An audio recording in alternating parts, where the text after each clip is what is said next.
네, 안녕하십니까. 대한수관절학회 홍보전산위원장 인용입니다. 일반인을 위한 무릎 관절 질환 건강 상식. 오늘 그 두 번째 시간은 조선대학교 김동희 교수님을 모셨습니다. 요즘 굉장히 많은 이 무릎 관절 질환에 대한 컨텐츠들을 저희가 보면 줄기세포에 대한 내용이 많이 다뤄지는데요. 거기에는 이제 많이 상업적인 부분도 작용하고 있어서 일반인분들에게 과연 이 줄기세포에 대한 어떻게 하면 좀 올바른 지식을 전달할 수 있는가에 대해서 우리 김동희 교수님이 준비를 하셨습니다. 김동희 교수님을 모시고 줄기세포는 과연 만병통치약인가라는 주제로 강의를 듣도록 하겠습니다. 김동희 교수님께 부탁드리겠습니다. 네, 안녕하십니까. 조선대병원 정형외과 김동희입니다. 오늘 제가 드릴 말씀은 최근에 관절염 치료에 있어서 줄기세포가 굉장히 많이 알려져 있는 것 같습니다. 그래서 줄기세포 치료가 만병통치약인가에 대해서 너무 제목이 조금 선정적인가요? 그래서 저희 오늘 강의를 듣고 줄기세포 치료가 만병통치약인가에 대해서 가이드를 잡아가시길 바라겠습니다. 제가 오늘 드릴 말씀은 관절연골의 특성과 관절염 발생 기전, 그다음에 줄기세포 종류와 특성, 국내에서 사용되고 있는 줄기세포 치료제와 치료술은 어떤 차이가 있는지, 그다음에 이제 Q&A로 갖도록 하겠습니다. 먼저 관절연골의 특성 및 관절염 발생 기전을 먼저 설명드리겠습니다.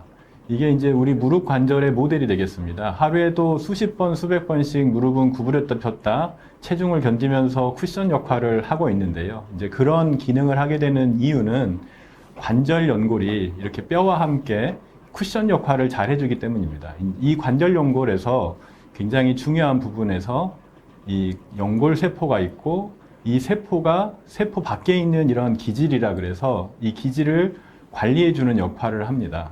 그래서 이 세포가 여러 가지 분비물을 분비해서 이 기질을 만들기도 하고 부수기도 하는 역할을 하는데요.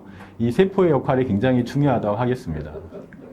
그리고 이제 관절염이 있는 그 관절 연골에서는 이 연골이 밸런스를 이루고 있어서 망가지는 만큼 새로 만들어내면 관절이 유지가 될 텐데, 사실은 이 망가지는 게 우세하게 되면 아무리 만들어내는 게 있더라도 관절염이 진행되도록 되어 있습니다. 그래서 이제 대표적인 분비물들이 이런 것들이고요. 호르몬이라고 할 수도 있고 세포가 분비하는 그런 이제 호르몬이라고 보시면 되겠습니다. 그래서 이제 현재까지 여러 가지 퇴행성 관절염 치료가 이제 소개되고 있지만 아직까지는 통증을 이제 유발하는 통증을 좀 막는 대증 치료에 이제 제한되어 있고, 앞으로 향후 이 관절염의 기전을 억제하는 그런 치료 방법으로 여러 세포 치료가 이제 소개되고 있습니다.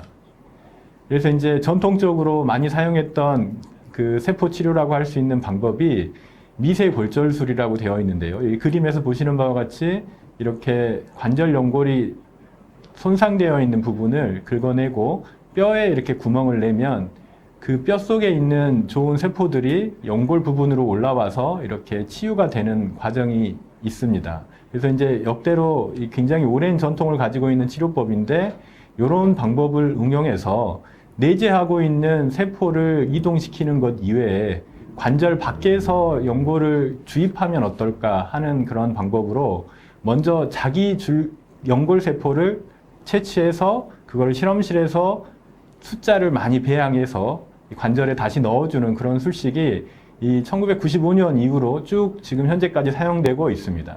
그리고 이제 미국 FDA 까다롭다고 유명한 FDA도 승인이 돼서 현재까지 이제 성공적으로 사용되고 있는데, 문제는 이 연골을 채취해서 배양하는 과정에서 연골세포, 성숙한 세포를 배양하는 과정에서 세포가 저절로 늙어버려 가지고 원래 가지고 있는 초자연골이라고 하는 특성을 잃고 섬유연골이라고 하는 쪽으로 좀 진행한다는 그런 단점이 있어서, 결국 이제 숫자를 늘리기 위해서 배양을 하는데 그 과정 중에서 세포가 좀 늙어버리는 그런 단점이 있습니다. 그래서 지금 현재 각광받고 있는 이제 연구 주제로 각광받고 있는 방법이 이렇게 줄기세포 방법이라고 할 수 있겠습니다. 그래서 이제 관절염에서 줄기세포를 사용할 때 아직까지 밝혀져 있는 방법이라고 이제 말할 수는 없지만, 이제 예상되는 이제 치료 기전을 보면 아마 넣어준 줄기세포가 직접 연골세포로 분화될 것이다. 아니면 또는 이제 염증이 관절염을 유발하기 때문에 그 염증을 조절하는 면역 조절 효과가 있을 것이다. 또는 아까 말씀드렸던 것처럼 연골이 만들어지는 또는 분해를 억제하는 그런 호르몬 역할을 또 할 것이다. 또 한 가지는 통증을 조절하는데도 굉장히 직접적인 영향이 있을 것이다라고 이제 예상하고 연구가 진행되고 있습니다. 그래서 이제 줄기세포의 종류와 특성에 대해서 말씀드리겠습니다. 줄기세포는 크게 배아줄기세포와 성체줄기세포라고 두 가지 줄기세포로 나누어져 있습니다.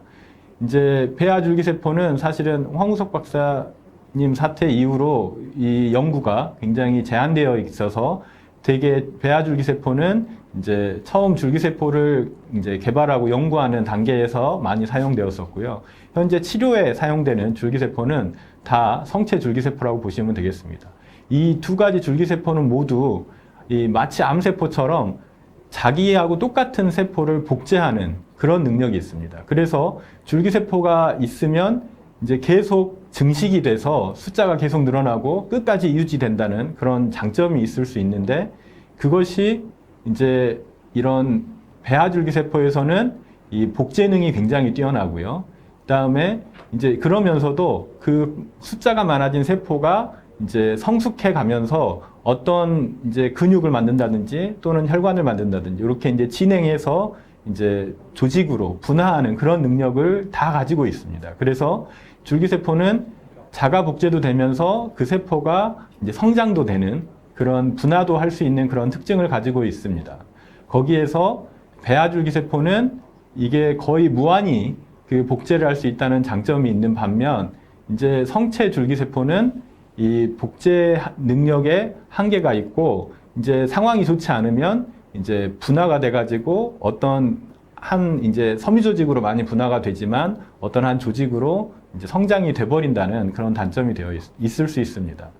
이 배아줄기세포는 이 보시면 정자와 남자가 만나서 이렇게 수정란이 되고요. 수정란이 2개, 4개로 이렇게 분해될 때는 사실은 이 하나의 세포를 띄어내면 사람이 될 수 있는 그런 단계여서 연구가 이 단계에서는 불가능하고, 이제 여기에서 이제 배반포라 그래서 이 안에 세포 덩어리를 가지고 있고 이렇게 하나의 세포막으로 쌓여 있는 이 배반포가 되면 이때 이 세포 내에 있는 세포를 하나씩 떼어가지고 시험적으로 배양을 해서 만드는 것이 배아줄기세포가 되겠고, 그 기능은 이제 사람을 만들어내는 그런 기능이고 장기로 이제 분화할 수 있다는 그런 장점이 있겠습니다. 근데 여기 성체줄기세포는 원래 기능이 이미 다 만들어져 있는 조직이 손상되거나 이제 망가졌을 때 그거를 수복할 목적으로 굉장히 온몸 곳곳에 이렇게 숨겨놓은 그런 줄기세포가 최근에 많이 계속 발견되고 있습니다. 그래서 이제 배아줄기세포 채취 과정을 보시면 이렇게 정자와 난자가 만나서 줄기세포가 이제 정자와 난자가 만나서 수정란이 되고, 그 수정란이 이제 자궁으로 착상이 되기 바로 직전에 이렇게 그 블라스토시스트라고 하는 그런 이제 세포계를 만들게 되고, 거기서 이 수정란을 파괴시켜서 얻은 이 세포계에서 이제 줄기세포를 채취하게 됩니다. 그래서 이 문제는 이렇게 수정란을 파괴시킨다는 윤리적 문제가 있고, 또 이거를 환자한테 직접 치료하게 되면 다른 사람의 수정란이기 때문에 이렇게 면역 거부 반응이 생길 수도 있고, 또 줄기세포 자체 중에서 이제 너무 세포가 계속 증식해가지고 종양처럼 진행하는 그런 기형종이 만들어질 수가 있습니다. 또 한 가지는 굉장히 윤리적 문제가 있겠고, 이 배아줄기세포가 계속 몸속에 남아있을 때 어떤 문제가 있는지 그거에 대해서도 아직 다 밝혀지지 않은 문제가 있고요. 그래서 이 여러 가지 배아줄기세포를 치료에 응용하는 방법 중에 하나가 이 면역 반응을 줄이기 위해서 이제 환자의 체세포에서 채취한 핵을 난자에 넣어서 이렇게 배아줄기세포를 만드는 그런 방법이 있는데, 이 또한 난자가 필요하기 때문에, 사람의 난자가 필요하기 때문에 윤리적인 문제가 있겠고요. 이런 윤리적인 문제를 없애기 위해서 일본의 정형외과 의사가 이 역분화 줄기세포라는 걸 만들었습니다. 그거는 체세포에서 바이러스에 감염시켜 가지고 이제 그 원래 다 성숙해 있는 그 체세포를 이 줄기세포로 역분화시키는 방법을 통해서 이렇게 줄기세포 특성을 가지는 방법을 이제 연구해서 노벨상을 받았습니다. 근데 이제 이 역분화 줄기세포 역시 이렇게 그 벡터를 이용해서 이 진 세라피를 이제 유전자 치료를 하게 됐는데 그 유전자 치료를 하는 과정에서 이것이 종양을 만들 수 있다는 그런 단점이 있고, 마찬가지 줄기세포의 특징 중에 기형종을 만들 수 있다는 것 때문에 현재 역분화 줄기세포도 아직 연구 단계에 있는 현실입니다. 그럼 이제 성체 줄기세포는 이제 온몸에 아까 말씀드렸던 것처럼 이 온몸에 장기에 퍼져 있어서 손상된 부분을 이제 다시 수정 보완하는 그런 역할을 하고 있습니다. 현재 이제 근골계에서 가장 많이 사용되고 있는 영역으로는 골수하고 지방 등이 이제 되고 있고요. 또 탯줄에서 채취한 제대열 같은 것도 많이 사용되고 있습니다. 그래서 이제 뭐 대표적으로 이 저희가 하루에도 뭐 그 백혈구나 적혈구 이런 혈소판 같은 것들이 계속 수명을 다하고 새로 만들어내고 하는 것처럼 우리 몸 안에는 이 피를 자꾸 만들어내는 조혈모세포가 골수 안에 많이 포함되어 있어서 이 피가 계속 새로 순환이 돼서 저희가 헌혈을 해도 항상 새로 피가 만들어지는 그런 역할을 하게 되는 거죠. 그래서 대표적인 이제 줄기세포가 조혈모세포라고 할 수 있겠습니다.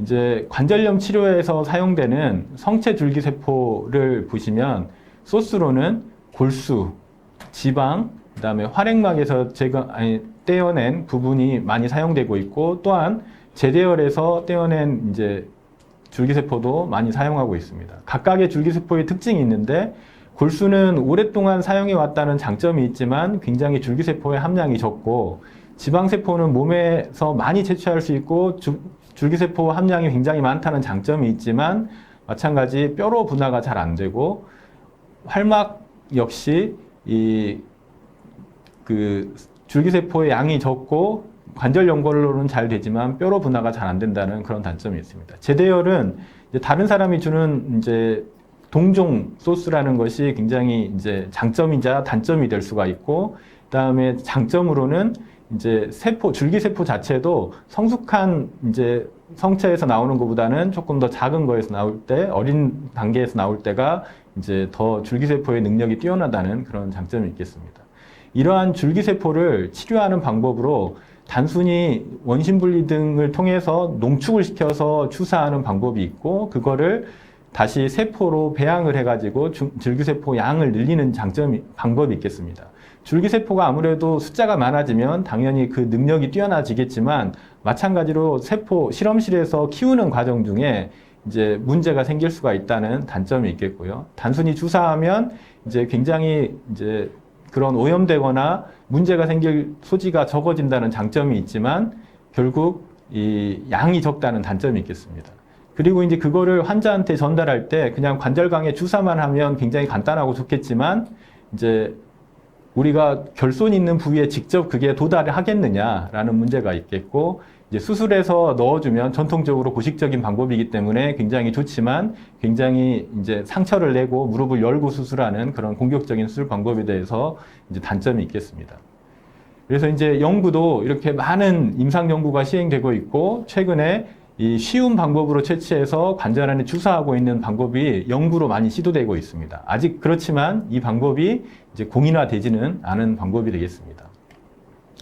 그래서 이제 국내에서 관절염 연골결손에 사용되는 줄기세포 치료제는 치료제와 치료술이 있습니다. 굉장히 비슷한 말이지만 조금 다른 내용이 있어서 그거를 소개해 드리도록 하겠습니다. 치료제라고 하는 거는 줄기세포를 이용한 약이기 때문에 약사법에 의해서 관리가 되고 있고, 약이 허가를 받는 것처럼 동물 실험, 임상 실험 1상, 2상, 3상을 거쳐서 이제 안전성과 유효성이 검증이 되면 그 다음에 신약으로 이제 승인을 받는 방법입니다. 그래서 식약처에서 이제 허가를 하게 되어 있고 또 관리를 하고 있습니다.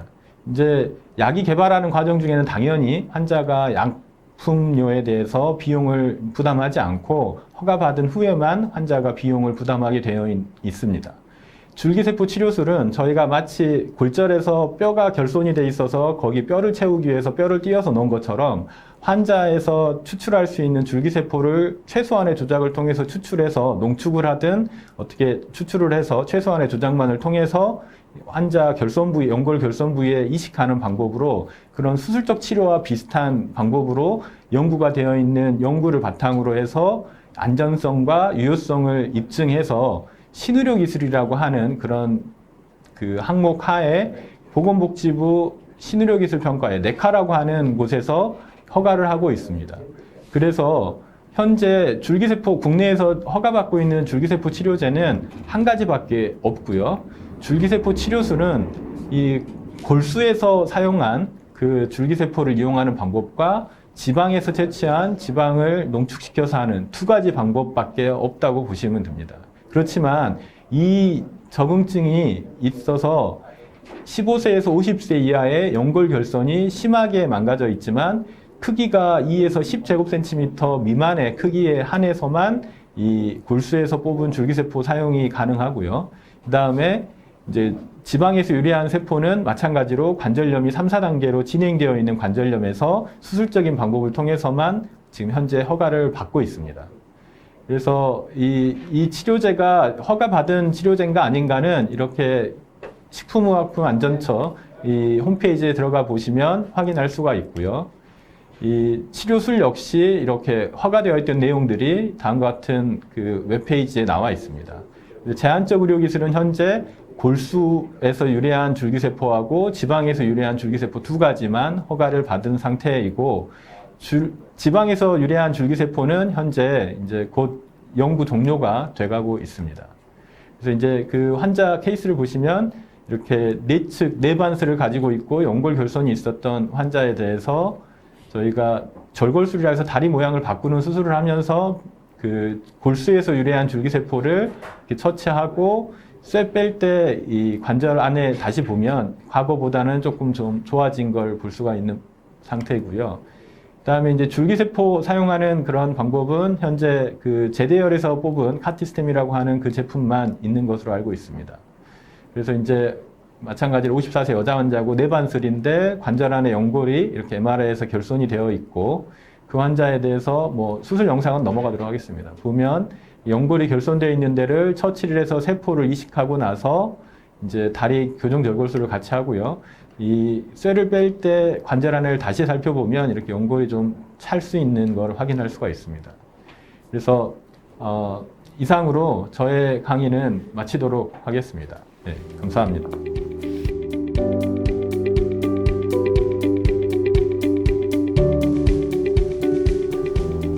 네, 김동희 교수님 줄기세포 강의 잘 들었습니다. 오늘 그 교수님 강의의 제목이기도 한데요. 결국 이제 요약해서 하면 과연 그렇다면은 줄기세포는 만병통치약인가요? 네. 저희 강의 내용 중에도 줄기세포 현행 사용하고 있는 줄기세포 치료제는 한 가지고 치료 기술은 이제 두 가지가 이제 국내에서 허용되고 있습니다. 근데 이제 그 두 가지 다 치료에 적응증이 있어서 연골 결손이 심하게 마모된 경우에만 한해서 이 치료의 득이 실보다 낫다라는 뭐 들어가는 비용이나 여러 가지 위험성을 감수할 만큼 득이 있다라고 지금 공인받고 있는 정도라고 보시면 될 것 같습니다. 그래서 만병통치약이 되려면 사실은 좀 증상이 있어도 그것만 하나 딱 넣으면 완전히 다 좋아지고 하는 그런 치료제는 아니라는 말씀을 드리고 싶습니다. 네, 그렇군요. 이 줄기세포를 환자분들이 사실 그 관심을 많이 가지고 공부를 또 많이 하세요. 본인이 인터넷도 찾아서 보고 하다 보면은 환자분들이 공부를 하고 와서 많이 하는 질문 중에 하나가 그렇다면 과연 이 줄기세포라는 것이 안전한 것인가에 대한 질문들을 굉장히 많이 하시거든요. 교수님 어떠신가요? 네, 굉장히 중요한 내용이라고 생각하고요. 그 다음에 뭐 식품안전처나 저희 뭐 여러 정부 기관에서 줄기세포가 굉장히 앞으로 신성장 산업이라고 생각하고 있지만 굉장히 조절을 하려고 하는 이유가 그 안정성 문제라고 할 수 있습니다. 그래서 그 강의 내용에도 말씀드렸지만 배아줄기세포 같은 경우는 아직도 그 끝이 어딘지 아직 다 모르는 그런 상태여서 인체 사용은 지금 불가하다고 보시면 되고요. 반대로 성체줄기세포는 비교적 안전하지만 그거를 조작하는 과정에서 충분히 안 좋은 영향을 끼칠 수 있다. 또 이제 치료제 같은 경우는 실험실에서 배양하는 과정을 거쳐야 되고 그것이 유통돼서 다시 환자한테 들어오는 과정을 겪어야 되기 때문에 그 사이에서 오염되거나 또는 이제 소스가 이제 다른 사람이 준 걸 줄기세포를 사용하게 되는 그런 경우에 있어서는 분명하게 이제 의도치 않은 그런 합병증이 생길 수 있다는 그런 위험성이 있습니다. 그래서 이 줄기세포의 등만 너무 이렇게 과장하는 거는 저희가 내재하고 있는 그런 이제 불안감을 저희가 덮으려는 그런 의도가 아닌가 그런 생각이 듭니다. 네, 감사합니다. 이제 줄기세포를 보면은 지금 허가되어 있는 동종 줄기세포가 있고 또 임상 시험이 진행되거나 이제 승인을 앞두고 있는 것들 중에는 또 자가 줄기세포들이 있어요. 그런 그 동종 줄기세포와 자가 줄기세포 간의 어떤 장단점이 좀 있을까요?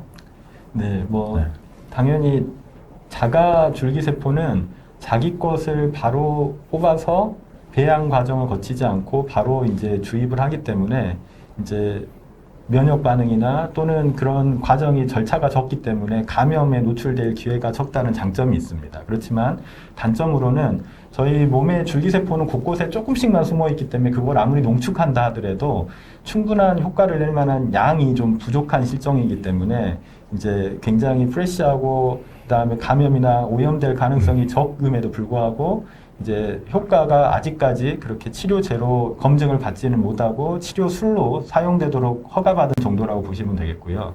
동종 치료제라고 지금 현재 쓰이고 있는 거는 세포 숫자를 굉장히 이렇게 많이 사용할 수 있고 저희가 원하는 만큼 쓸 수 있다는 장점이 있는 반면에 일단은 그것이 재대열로 인해서 나왔기 때문에 환자하고 다른 그런 동종 이식물이라는 거죠. 그래서 이제 드물겠지만 이제 이 면역 반응이라든지 또는 이식 거부 반응 등의 문제도 있을 수 있을 것이다. 그렇지만 현재까지 그런 보고가 이제 학회에 널리 보고되거나 그러지는 않고 있고 그런 거 조절을 식약처에서 관리를 하고 있기 때문에 뭐 저희가 코로나 바이러스 백신도 현재 사용하다가 좀 중단됐지 않습니까? 그런 내용하고 일맥상통하게 나라에서 관리를 그래도 하고 있는 이제 장점이 있다. 그렇게 생각하시면 되겠습니다. 네, 감사합니다. 오늘 그 김동희 교수님의 줄기세포는 만병통치약인가 하는 강의가 아마 그런 그 줄기세포에 대한